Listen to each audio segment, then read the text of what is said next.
Hey agents, thanks for tuning into this video.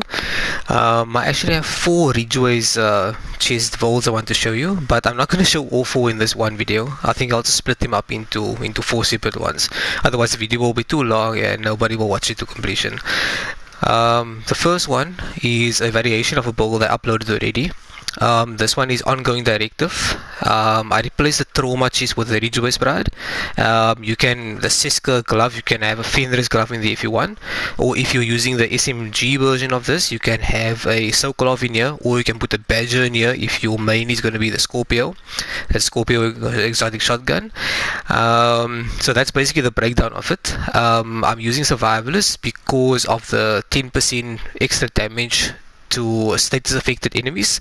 The point of the one ongoing directive, the point of it is the hollow point ammo that you get on the 4-piece. So the 2-piece bonus is 15% status effect, and the 3-piece is reload speed. The 4-piece is rules of engagement. So killing a status affected enemy grants you hollow point ammo for your active weapon. So hollow point ammo amplifies your weapon damage by 20% and applies bleed on hit. So you want as much weapon damage and crit damage and crit chance as you want. You can mix up your crit damage and crit chance. For me, I have 11.9 there. I can probably make it 12% with the optimization bench. But for me to get to 0.1%, it's not worth it really. So 12% crit damage over there.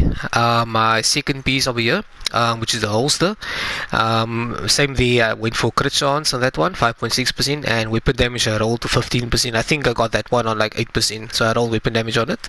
I'm using the knee as well. You don't have to use the knee as well. You can actually you can swap around these, but as long as you use 4 pieces of Ongoing Directive and you use the backpack, the other pieces you can swap around. So the knee as well, there is weapon damage. I'm missing 1% there, and crit damage. The backpack is actually the important part here, because on the 4-piece, your rules of engagement are hollow point ammo, so that's already why I'm using it. But the second part of it, that's why I'm actually using the backpack, is that your duration of your bleed status effect is increased by 50%, and all your bleed damage done is increased by 100%. So let's say your bleed ticks would normally be 30,000. On the build like this, it would be almost 70,000 basically. I'm using the custom P416 over here with Sadis on it. That's the best roll P416 I've had in a while. So assault rifle damage, health damage, crit damage, and I put Sadis on there. The Scorpio, we all know what the Scorpio is, what it does. The closer you are to the NPC, the better, because the more pellets you hit the NPC with, the longer the status effect duration, the debuff lasts on them. 1,130 RPM, and there's a mag is 7. Survivalist D50 has perfect status on it, so it's 25% weapon damage to bleeding enemies. After 3 kills, you apply bleed to the next enemy you hit. So maybe if you don't have any ammo, you can use this as well.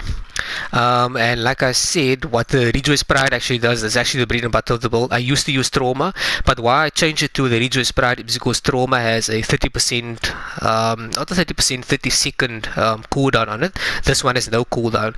So as long as you are in 15 meters of the enemy, you shoot them, they bleed.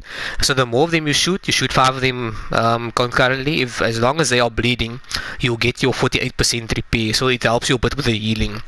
But the thing is, you have to be within 15 meters, so the maximum range of this bolt is 14.9 meters. It's not really that far, so you need to get up close really. So you have to be very, very careful playing this bolt. Like I said, you don't have to use a Seska piece here. The Seska gives me crit chance at the brand set, and there's weapon damage 14.7. I rolled crit chance on it, that is 11.9 crit damage. Like I said, you can have a Seska in here, you can have a Badger in here, but the important thing here for me for this build is the 4-piece of the Ongoing Directive, especially the backpack. So this applies the bleed, and let me just show you the skills here. The Stinger Hive is 0 skill tier, so the bleed damage you see there is 67,000. That's because of the backpack. And the same here, the bleed range, the bleed damage is 70,000 per tick.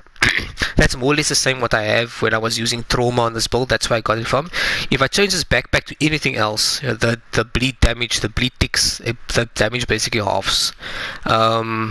So I guess I'll put in gameplay in this, but the other thing you have to note about the RidgeWay's Pride is the bleeding edge. You can only proc it by actually using your weapon, your gun. So if you bleed an enemy within 15 meters with either your skill, your Stinger Hive, or your Explosive Seeker Mine, it will not proc the bleeding edge, even if they are within 15 meters. So you already saw the gameplay. I think I'll put it in front of what I'm showing you here. This is a demonstration of how it actually works. Let me put this on elites. I'm not going to do the bleed to them. The range is like so if I put this at 15 meters, it won't proc the talent, so I have to put it at 10 meters. That's what it actually does. I'll put it on a Scorpio. So that's where I get my hollow point ammo from. There, more hollow point ammo. You can see there on the bottom left. So the more enemies you kill that are affected by your status effect, the more hollow point ammo you get. So you can really just mow through the NPCs. You can just mow through them. Even unnamed. See, that one is almost done. I have a bit of latency, so the damage numbers won't be so accurate. But that's the gist of it, really. Let me just put this on hard. You can't see it so clearly here because I can't set them to be 10 meters. So they'll start bleeding. Only the first one will bleed, and maybe the second one. Those two are in the range, the other ones are not. So you just have to shoot them to get you bleed. And finally, what the other benefit of the RidgeWay, but why you would want to use it instead of trauma, besides the lack of a cooldown. Just reset this so you can see what is the repair gonna be like. I'll just shoot like that.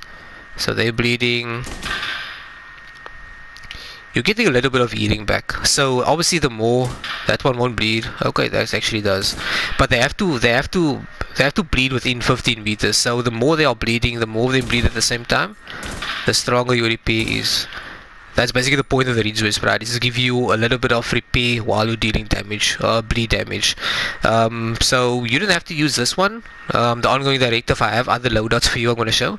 But that's it for this one, and I'll catch you in the next video, which I will probably be recording now. Cheers guys. Hey agents, I already said cheers on this video, but just to show you the stats, I forgot to put the stat screen in for this hollow point build. You can see there is 52.4 crit chance and crit damage 142.1 on the custom P416, and on the Scorpio it's 52.4% crit chance and 136.1 crit damage. The Survivalist D50 is 47.4 crit chance and 127.1 crit damage. So cheerio.